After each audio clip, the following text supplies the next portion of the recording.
I'm going to tell you something that is a little bit controversial today. When kids come along, they do not become the number two relationship. You chose her, guys. You chose him, ladies. The babies are a byproduct of that choice. They cannot be elevated above that relationship.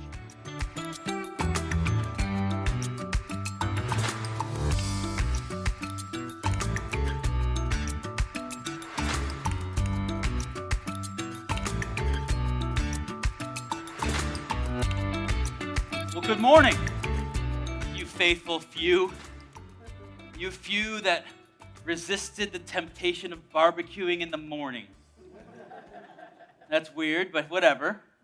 You're here, and I'm glad you're here. We got some great stuff for you this morning. Today we're going to talk about parenting. Parenting, and people are like, oh, I'm checking out of this. I don't have young kids. I want you to listen in on this conversation for two reasons.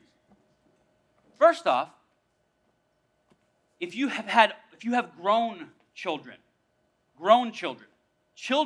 that are out of the house, I want you to listen to some of these things that we're going to talk about today, and you might come up to the conclusion, man, I didn't do some things right. What? You know what the most healing thing is for a adult child, your child who's an adult, is for mom or dad to say, you know what? I'm sorry for some of the things that I didn't do for you. I want to be the best parent I could be as you grow older. Forgive me for some of the things I missed or lacked or I didn't have the knowledge for. Don't have to feel bad about it. It's just a realization. And that's okay. Vulnerability is one of the keys to good parenting. Secondly, the church is, and we're going to talk about this next week, how the church interacts with the family and what the importance of the church community is in the family. We'll talk about that next week. But one of the things I want you to get today is that just because you may have children, or maybe you've never had children, you do have children. They're all over there right now. Your ability to speak into these kids' lives is so vitally important as the community of faith. We raise children up. Now, the parents are obviously the primary touch point for that, but it being reinforced in you is highly, highly important. Okay? So that's what we're going to do today. I interviewed my mom, and I thought that, because she's my mom, my parent, so I have a bunch of answers to her questions here. But would you guys like to hear from her? Yeah? Okay, come on. She's not going to come up unless you cheer her up. Come on up here, lady. Come on. Come on up here. She didn't know I was doing this. Come on. Come up with your favorite son. No, sit. Have a seat. So here's all our answers, just in case you want to review them. I interviewed her to get her thinking about these things so she wouldn't be too surprised. And here's your microphone. Make sure you hold that nice. Oh, she's never really done that before. This is new. If Lisa had a few weeks to prepare, this is this morning, okay? This is happening right now. So, hi. No, you got to put the mic on. Hi. Oh, man. Didn't think you'd be up here this morning, did you? Well, some of the things I talked with you about around parenting were just kind of like, I think of you and Dad as very good parents. I think you guys did a great job dealing with a bunch of different things that our family went through, and I'm sure there's a myriad of different things that our congregation goes through. But one of the questions I have to ask you, and you answered this morning very eloquently when I asked you, what was the hardest part of parenting? What was the hardest part for you and Dad? Me, I know. You can't say that, though. Really? No. It's true. He called me just this morning. So I had no idea this was going to happen. And so forgive me if I'm nervous. But I remember saying to him after thinking about it, getting on the same page with our parenting styles. Your father, he was a disciplinarian, big time in our family. And he came from a situation in his home where his father was like that. So, of course, he kind of followed what his father did.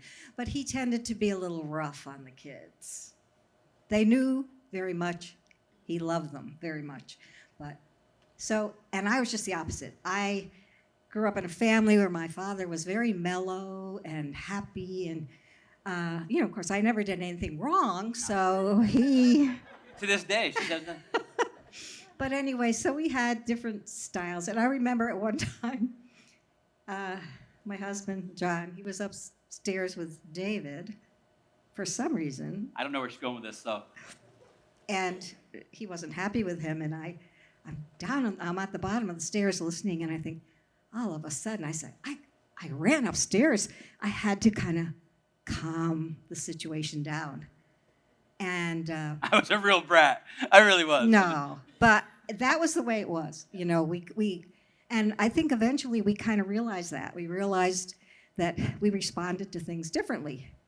And as we talked about it and lived with it, we kind of compromised.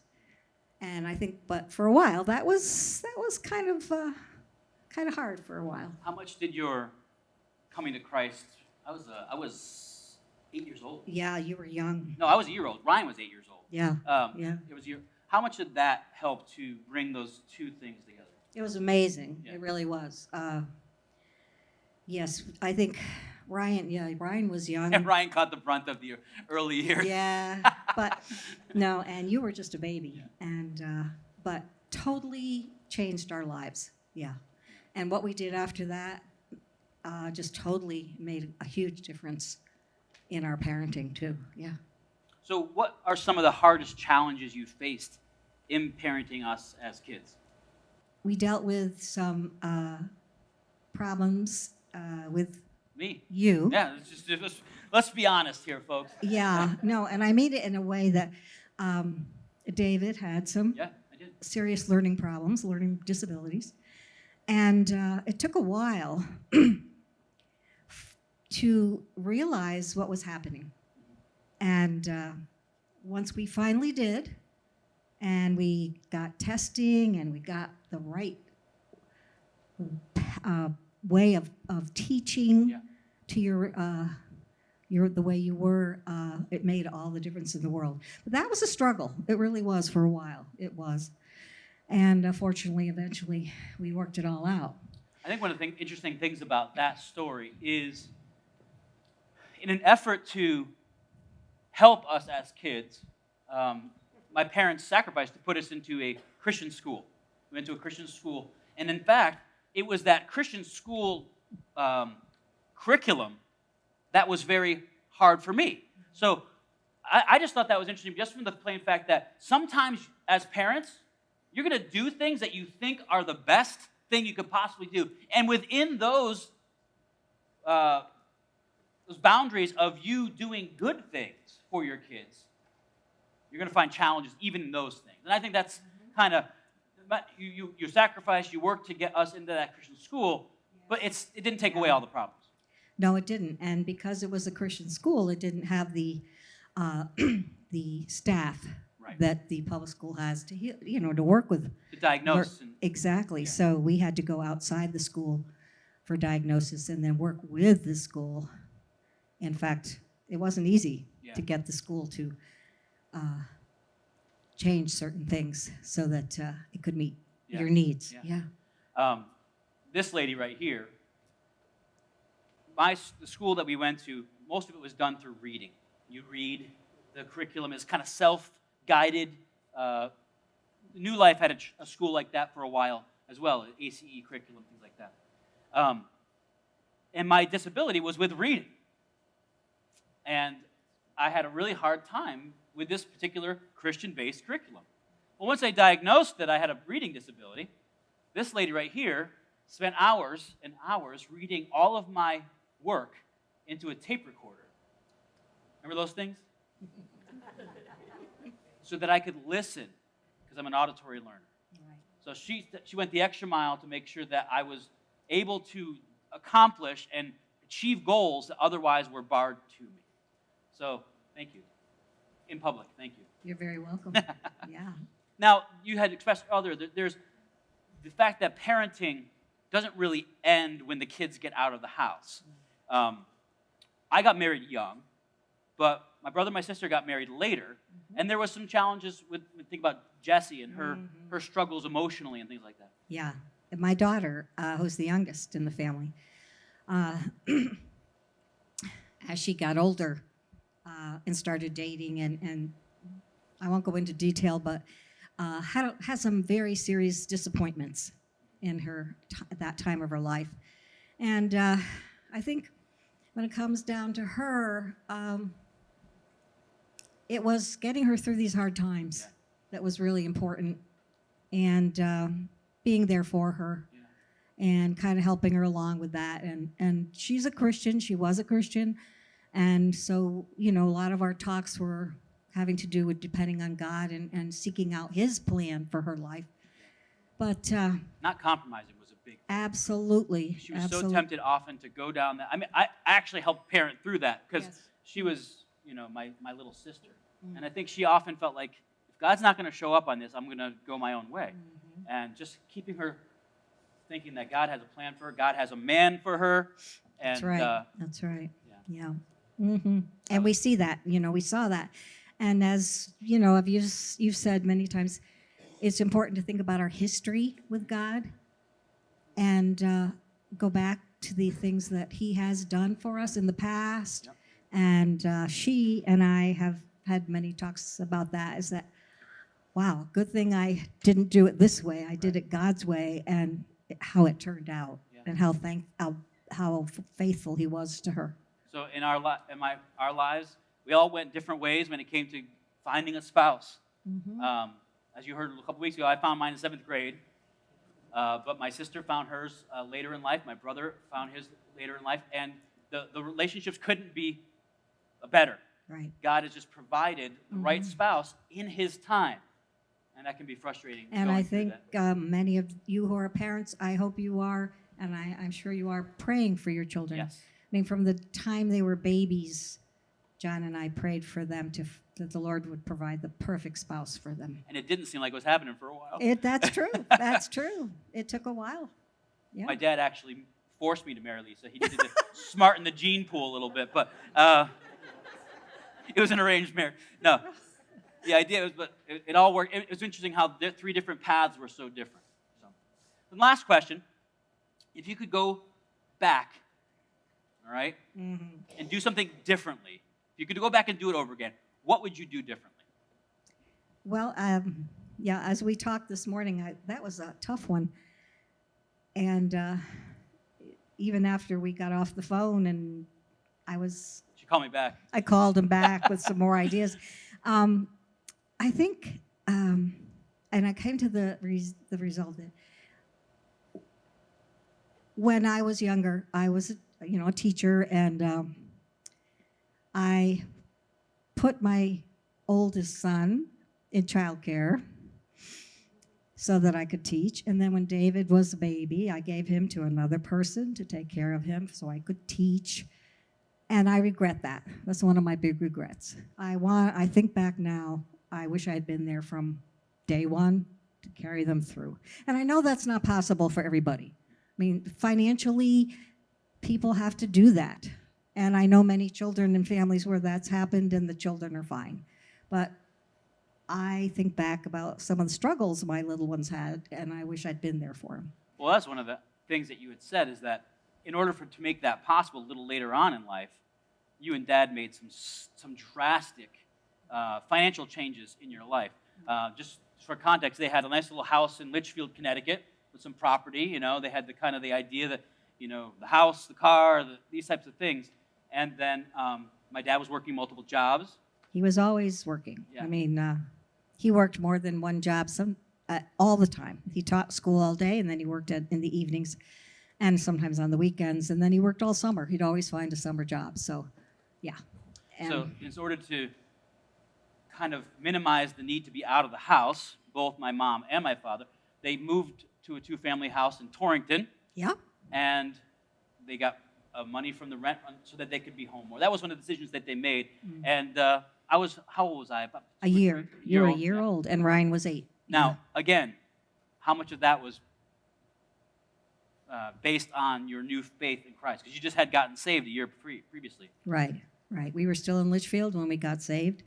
We had gotten very involved in the Catholic Charismatic movement, and that's how through that we got saved. And I think God just worked on us and showed us, made us unhappy with the way it was. And so, much to the chagrin of my family, we sold our house in Litchfield and moved into a two-family, which needed work. And everybody thought we were crazy.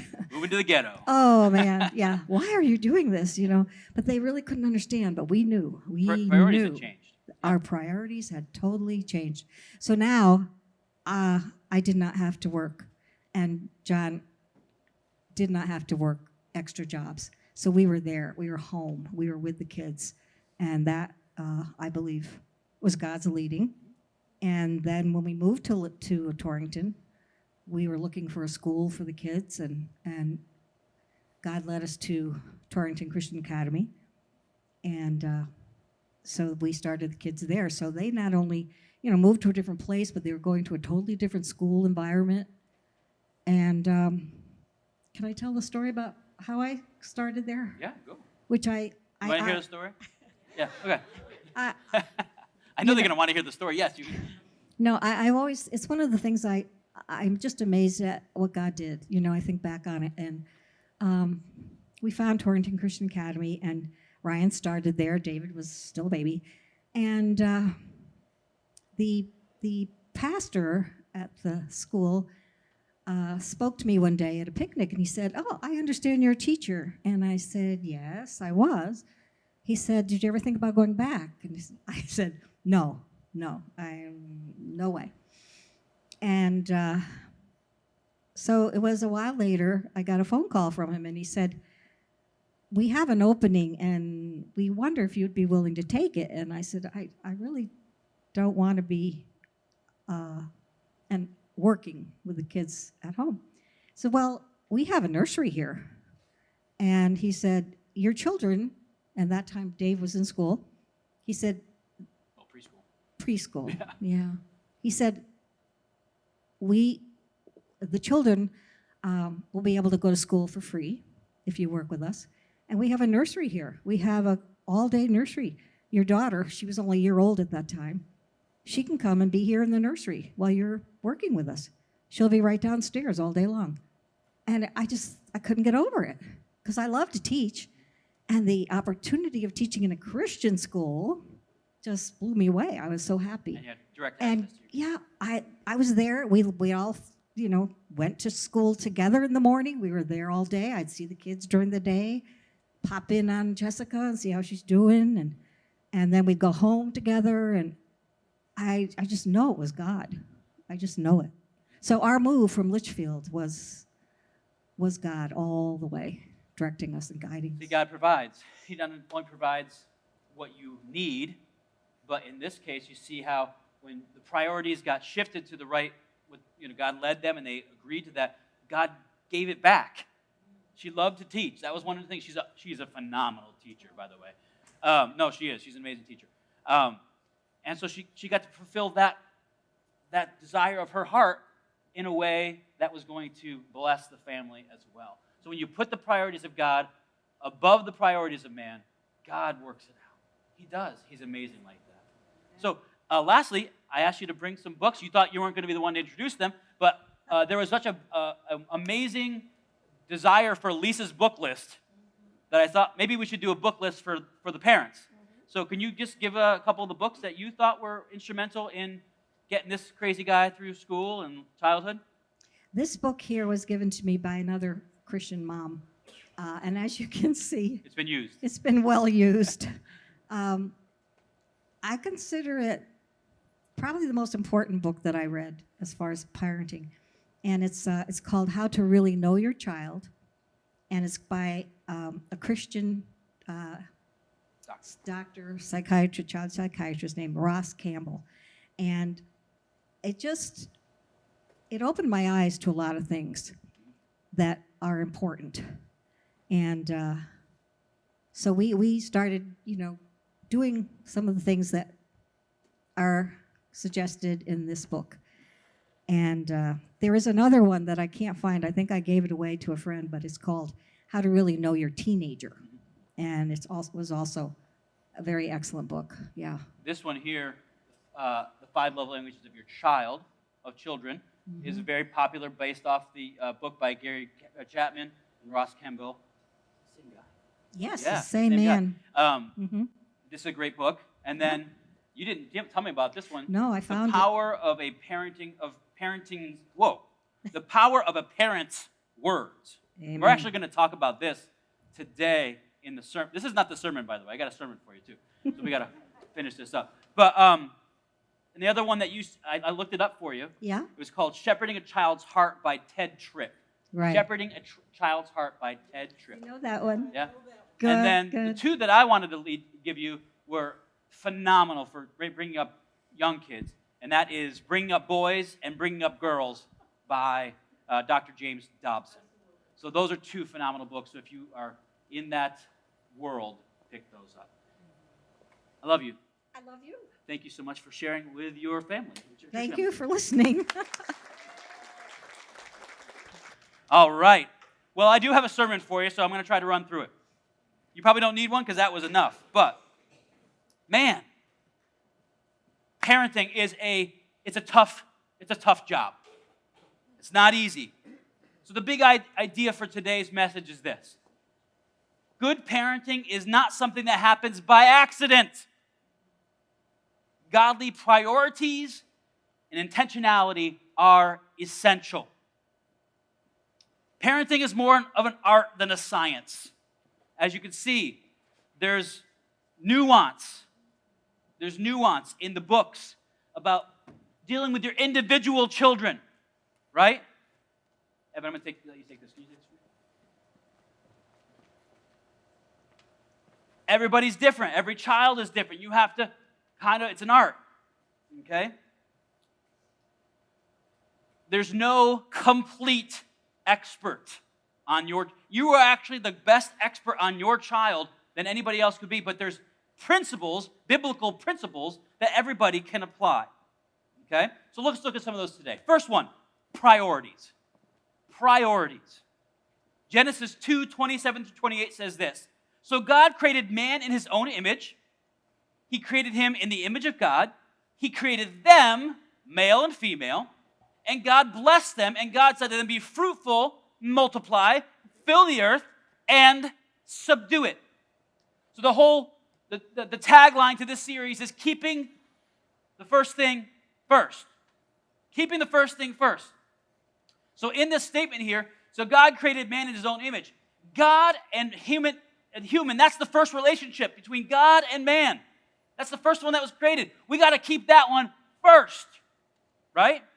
That's the most important thing. Keeping our relationship with God strong.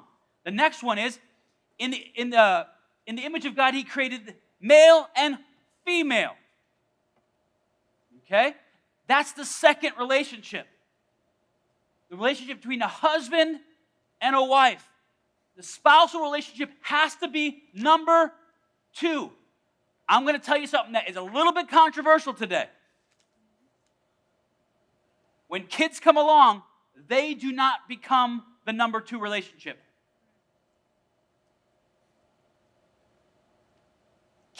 You chose her, guys. You chose him, ladies. The babies are a byproduct of that choice. They cannot be elevated above that relationship. Too often I see families running around like chickens with their heads cut off because their kids are It's like the inmates are running the asylum. Your kids are not the most important relationship in your life. Moms, I'm telling you, there's a temptation for that. Not so much for the guys. I don't know why, but moms, maybe because they came out of you. I don't know. But moms, there's a temptation. Be careful. Be careful. That has got to be the third relationship, because the third relationship is this. God says, be fruitful and multiply. I'm going to let you in on a little secret. Marriage often leads to children. Not always, but often. Most often it does. But here's the thing. We have to be careful to keep those relationships in descending order. Your children will be much more happy, well-adjusted, and enjoy life more if they know mom and dad love each other unconditionally.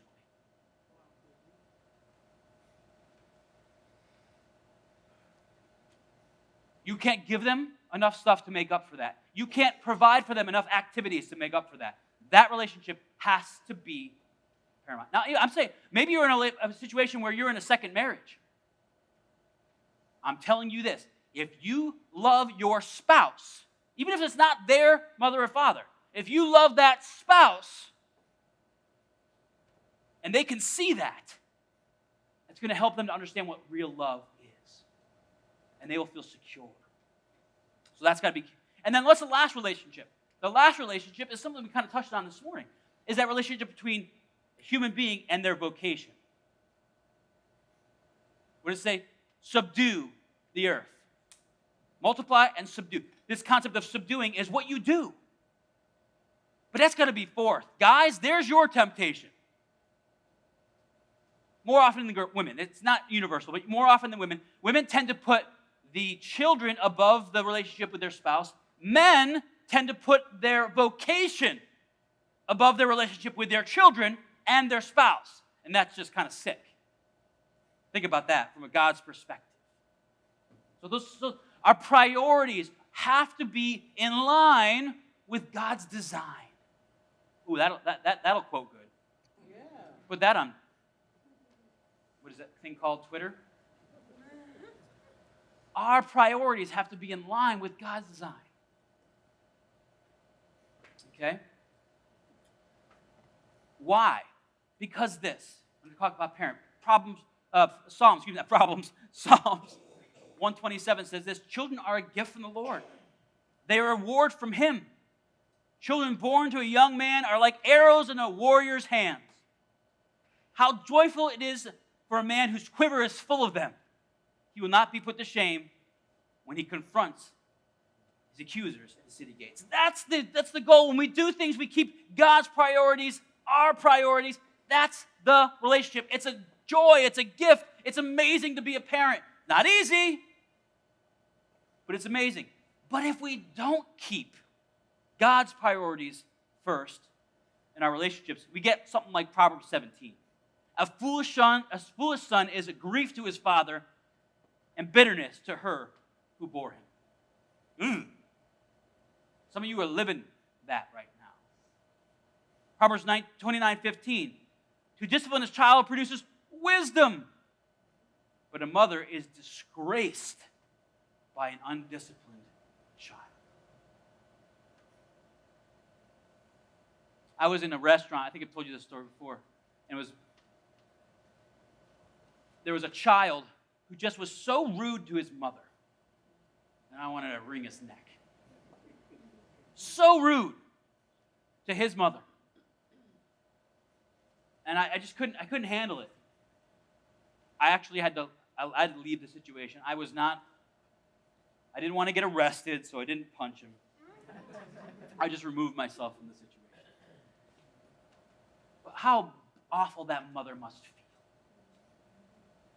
Well, unfortunately, there are things she could have done by using biblical principles that may have changed that outcome. Now, at the end of the day, we do our very best to raise our kids, right? We're going to take some of these things and we're going to apply it. You can't control it. So what happens when they go off the rails? You love them. Love them. But we're going to try to today we're going to try to mitigate some of that. So, priorities are what we build our boundaries on. That book that was given, Boundaries for Kids. There's also the same author of that. There's a Boundaries for Kids, Boundaries for things like that. So we want to create, boundaries are biblical. They're a biblical concept. It's a concept founded on loving, engaged relationships. Loving, engaged relationship. I mean, this past year, I've come to realize that even further when we studied through the concept of the Good Shepherd.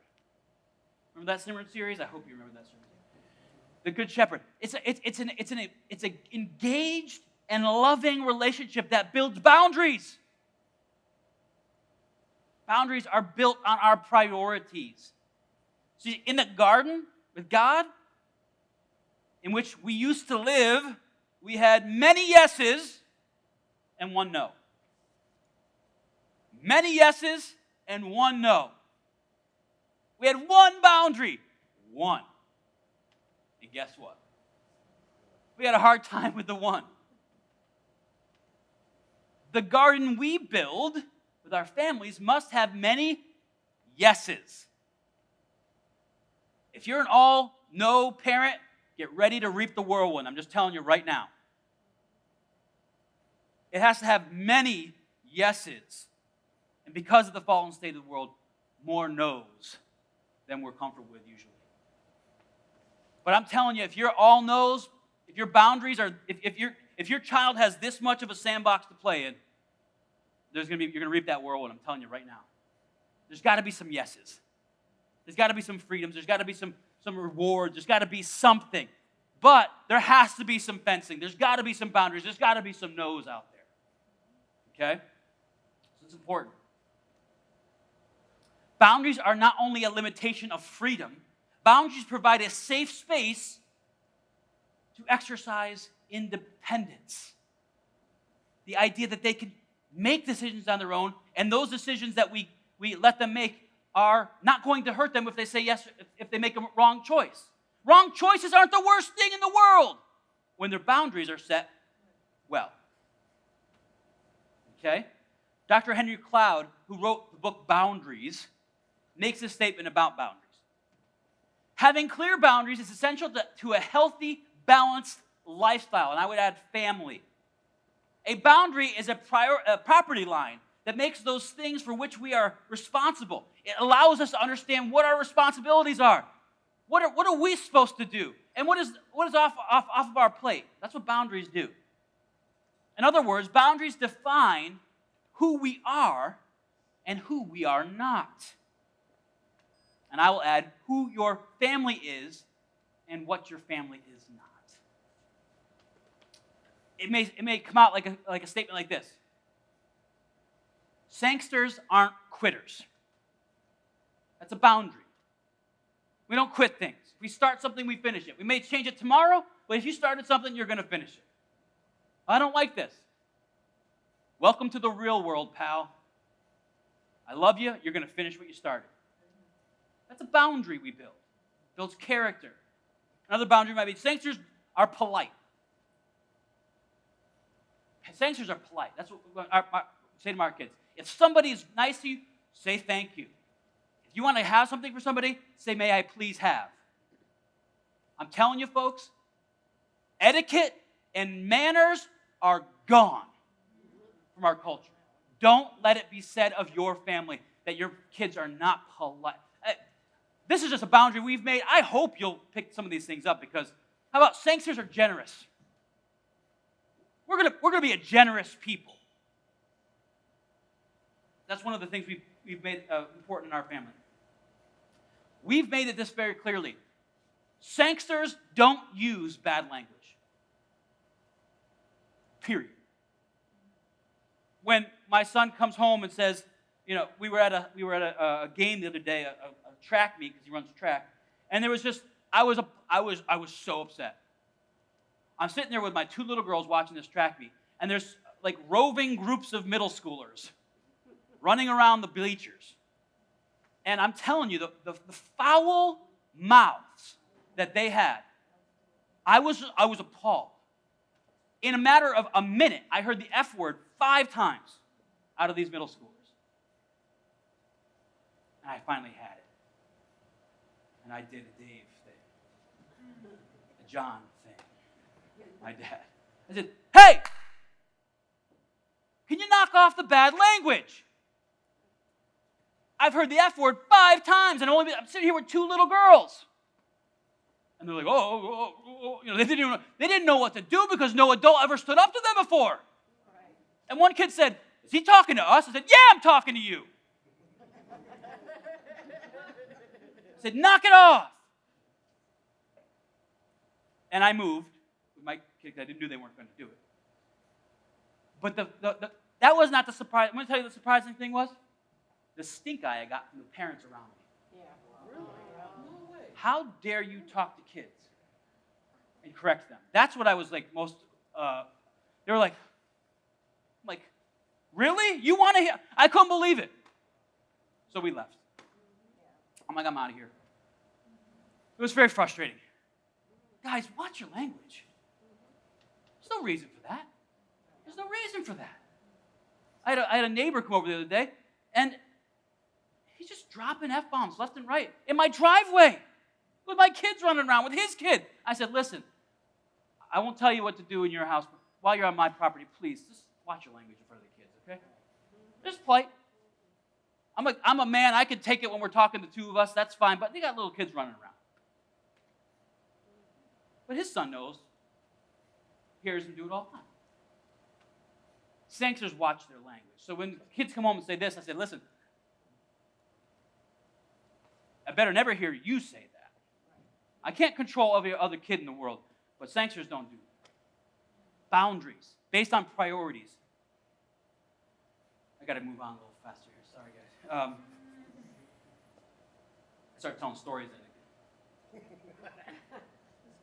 Boundaries keep us centered on what is important and what is not. They keep us safe from all that is out in the world vying for our attention. They allow us to thrive by giving us clear and defined spaces to work out what God has made us to be and what He wants to accomplish in our lives.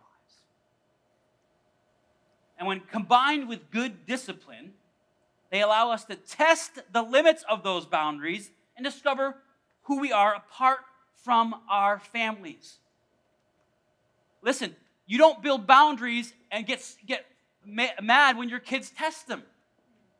That's part of growing up. Kids are going to test the boundaries. If you're like, wow, my kid tested the boundaries. Yeah. Adam and Eve had 1 no. That's part of becoming an adult, testing the boundaries, finding out what I believe. Is it the same as what mom and dad believe? Can I live in a world outside of them telling me what to do? Growing up, I had a friend with goats. It's a big shift, isn't it? Growing up, I had a friend with goats. And in order to keep those goats, because those goats are very wily. I don't know if you've never had a goat. Probably not. Anybody had a goat in here? Did you? They can get out of stuff. So what they did is they put an electric fence around this humongous, huge field. Where did the goats live? Right by the fence. They had a whole field to play in. And we used to be stupid because we were kids. And we would bet each other to hold on to the electric fence. And the person who could hold on to it longer won. That's the dumbest game ever because you lose no matter what. Either you take your hands off and you lose, or you get electrocuted longer and you lose. But we used to do that. You know what electric fence does? It makes you feel the boundary. And that's what good discipline does. Ephesians 6:4. Fathers, do not provoke your children to anger, but bring them up in the discipline and instructions of the Lord. Why do I put that one there? Make sure your boundaries are not your boundaries or your friend's boundaries or society's boundaries. Make sure your boundaries are God's boundaries. When you come and talk to me and ask me, Pastor, what do you think about this? I'm going to probably say something like this if you haven't heard me say it already. You don't care what I think about this. Well, Pastor, you're the pastor. I want to know what you think. No, you don't. You actually don't care what I think. You want to know what God says. And if I can help you find that, then I've done my job. Make sure your boundaries are God's boundaries. Too often, we ignore God's boundaries. In ignoring God's boundaries, we look around and try to measure up to people and families around us. I think that's kind of what we would talk about this morning. When you first got married, you had like these ideas of what it's supposed to be like to be a married couple, and you get the property, and you do the things, and you work hard to do that. When Christ came in, the priorities changed, therefore the boundaries shifted. When you hear something like this, all my friends, ... that doesn't necessarily mean there's a good boundary there.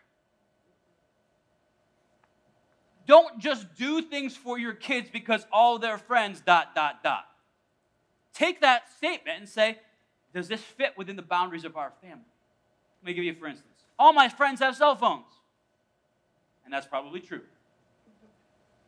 Does that mean all of a sudden you have to give your kids the World Wide Web in their pocket? That's probably, when you start thinking from God's perspective, probably not a great idea. How about this? My friends all stay up till 11 p.m. Or recently I've got my oldest, none of my friends have any bedtimes.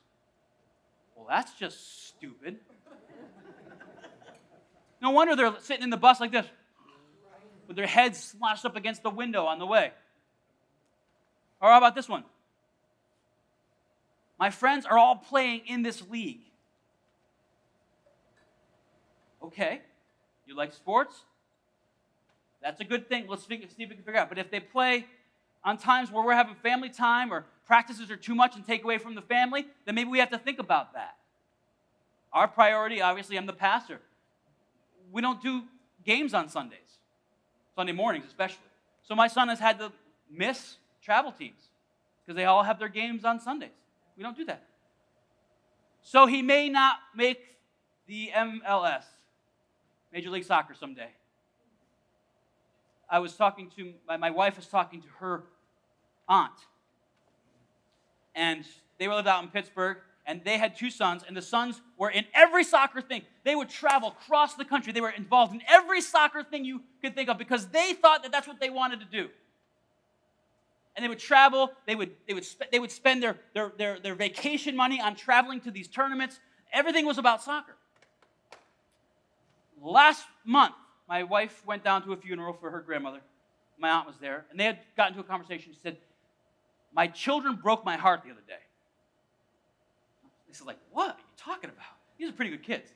It's like, they told me, we were talking as a family, and they said, "Yeah, Mom, I wish we had spent more time together as a family just on vacations." Because the things that we remember most, the things we look back on, they're adults now, things we look back on more are the family vacations we took. And I feel like we played too much soccer.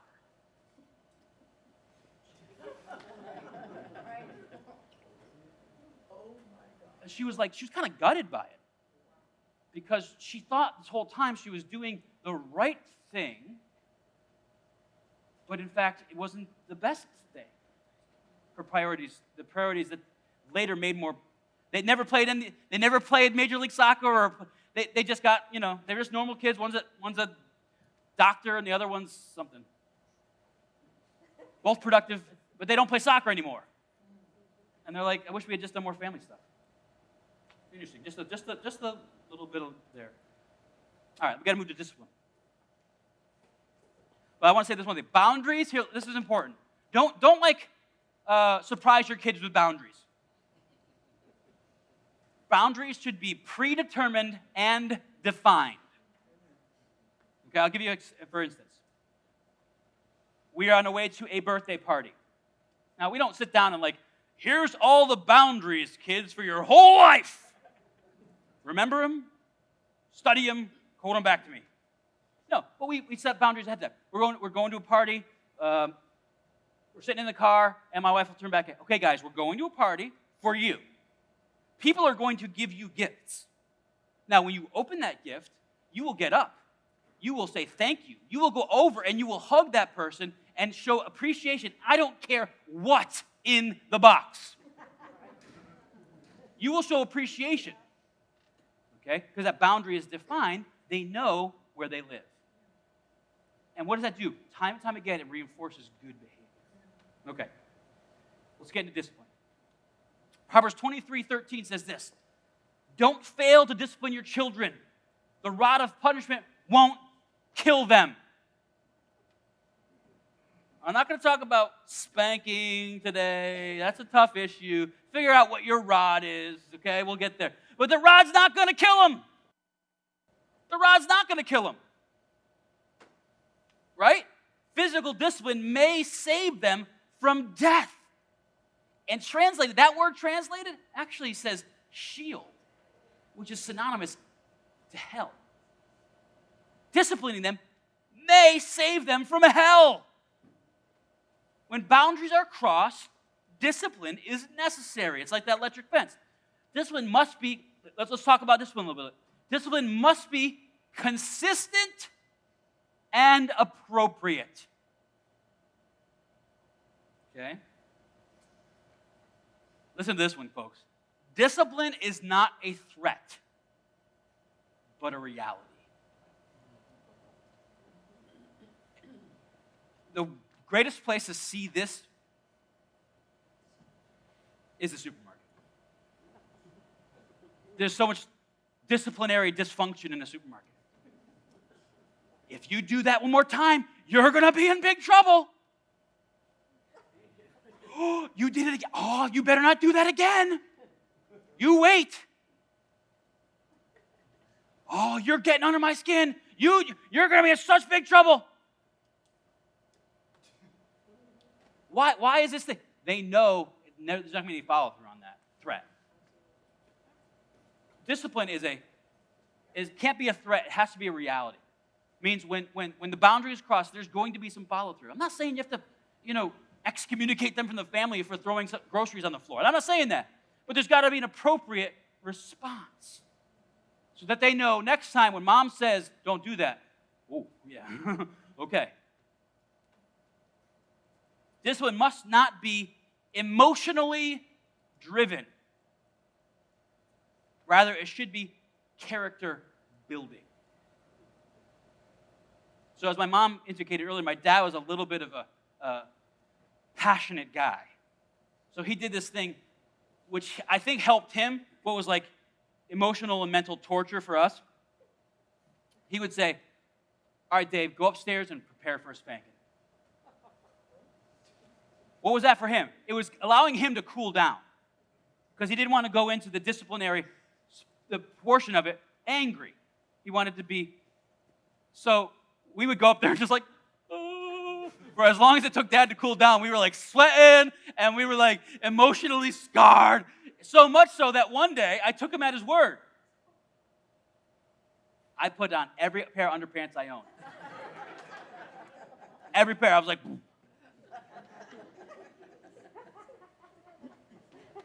it's true. And he came up and I was like padded to the gills, right? You told me to prepare. I don't think I spanked that day. I think he was laughing too hard. But it only works once, though. Anger has no place in discipline. Okay? Love drives discipline. Proverbs 13:24. Whoever spares the rod hates his son. It's intense. Whoever spares the rod hates his son, but he who loves him is diligent to discipline him. Avoiding discipline is not compassionate. It's handicapping. This is a big one for you younger parents. Ready? Remember, you are not your child's friend.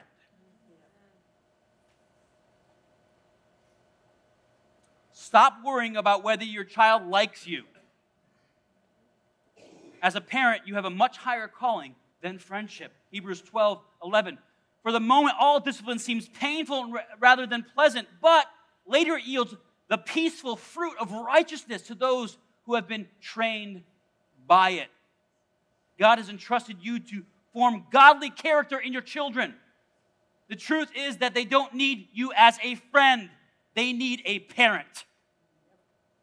They got plenty of friends. They don't need another friend. They need a parent. They need boundaries. They need discipline. They need somebody to show them how to function in this world. Their friends can't do that. Children crave structure, boundaries, and knowing expectations. They will love you for it if... See, here's the thing. They will love you for it even though they're going to fight back against it. They will love you for it, though. Measured discipline based on stated expectation brings security, but lack of discipline creates anxiety.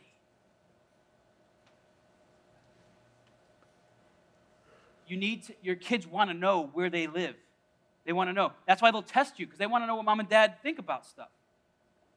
Whenever possible, discipline should be carried out in private, in a calm way. I got to move on here. Poor Ariel. The more consistent you are with your maintaining of good boundaries, the more infrequently you will need discipline. I think that's an important thing. The more you are consistent, the more infrequent you will have to discipline. It's going to go from a disciplinary thing, and then just like at the birthday party, right? My daughter gets a gift, and she's not so into it. And she's like, oh, great. I wanted this when I was like 3. And what do I have to do? I give the eye. Maybe clear my throat. Oh, thank you so much. I love it. Thank you. Because I've kept consistent, all I had to do is bring back to mind. And what does that turn into? That turns in, I wrote it really well, I want to say it, leading to self-adjustment. Once you get that in there, it leads to self-adjustment and good moral and social character. These things build into who they are. Okay, last one. And this is kind of funny, it's kind of at the end. Exasperation. Colossians 3:21. Fathers, do not exasperate your children so they won't become discouraged. This has to do with the boundaries being too small or you being too hyper, vigilant about them. Exasperate. What does exasperation mean? It's frustrate, annoy, irritate, enrage. Listen, you can do all these things without doing that. Proverbs 15:1-4 says this, a gentle answer turns away anger, but a harsh word stirs up wrath. The tongue of the wise makes knowledge attractive, but the mouth of fools blurts out foolishness. And this is important for us to understand when going into our discipline. Listen to this. The eyes of the Lord are everywhere. He knows what you're doing. He knows how you're doing it. And trust me, He knows what they're doing and how they're doing it. Observing the wicked and the good. The tongue that heals is a tree of life. But a devious tongue breaks the spirit. Don't break your kid's spirit. Proverbs 15:18. A hot-tempered man stirs up strife, but he who is slow to anger quiets contention. Ephesians 4:31-32 says this, let all bitterness and wrath and anger and clamor and slander be put away from you. Don't talk that way to your kids. Teach them appropriate ways to express themselves, even when you have to do the hard thing, like discipline them. Keep the words stupid off your lips. Oh, you're so stupid. Don't ever say that to a child. They actually may literally be stupid. I don't know, but don't say it. Don't always affirm. Say things like this. I know you're better than this. That was a foolish thing to do. I know you know better than this. Affirm them. It's the same message. It's just worded in a completely different way. One takes intentionality and care, and the other is just off the lips. Be kind to one another, tenderhearted, forgiving one another as God in Christ forgave you. Galatians 6:1. Brothers, if any of you are caught in any transgression, that's going to happen in your home. Your kids are going to get caught in a transgression. Boundaries have crossed. Time to discipline. You who are spiritual, which should be us, should restore him in the spirit of gentleness. Keep watch on yourself, lest you too be tempted. Be careful. Those hot moments are going to come. Your wife is frayed to the end. The kids have been driving her nuts all day long. You come home from work, and you've had a hard day at work. And she goes, "Your son." I thought he was our son, but yes, okay, my son has been doing X, Y, and Z all day, and I can't handle it. And you're already fatigued, so you go, "You're so stupid. Why do you do all this stuff? What's your problem? Obey your mom. Come on now. What's going on? Get upstairs." And you scream and you yell and you vent. And you're not really upset about that. She's not really upset about that. She's had a hard day. You've had a hard day. And the kid's taking the brunt of it. Now, remember what I said. Not disciplining is not compassion. It's handicapping. So there should be a response to that. But I would say be careful of yourself, how you do that. Don't make your boundaries so restricted that your children are not allowed to fail and learn from mistakes. Guess what? It's okay to fail. My daughter came home the other day with I think it was like an A or a B plus or something like that. And she was so upset. I'm like, that's like the best grade I ever got. They were harder on themselves than you will ever be in many ways. But that's not a failure, really. Sometimes they're really going to fail. How do we handle that? We instill good boundaries, we discipline, and we restore. That's what we do. Instead of saying, because social media is toxic for kids, you're never, ever going to have a cell phone. That's a boundary that's like, what is that going to do? That's going to exasperate and cause rebellion instead of now being able to. So what do we do with something like that? Because it's true. It's true. The statement is true. Social media is toxic for kids, and cell phones are the primary way kids get social media and the whole internet, which is nothing. So what do? Instead, set an age-appropriate expectation for when somebody gets a cell phone. I mean, Mom, I'm like 20 years old. Can I get a cell phone yet? Should a 10-year-old have it? I don't know. You gotta. But I'm saying develop age-appropriate boundaries. Tell them what the cell phone is for. It's for making phone calls and texting mom and dad, or whatever. Whatever, depending on the age of your child. Where they are allowed to use the cell, and explain how social media can be damaging to them. I'm just going to give you a tidbit. This is coming straight from Pastor. There's no scripture to base this. I would be very, very reticent to let your children have their cell phones in their rooms. I would be very reticent to let them have this in their rooms.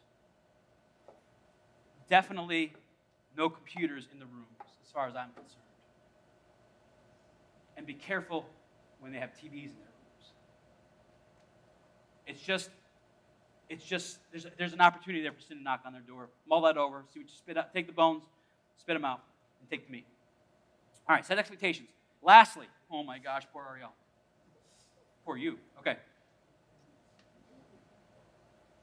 This is the most important thing I want you to get from this section. It is imperative that we convey to our children that their value is not based on their performance or perfection. That you are valuable because you are you, not because what you do or what you don't.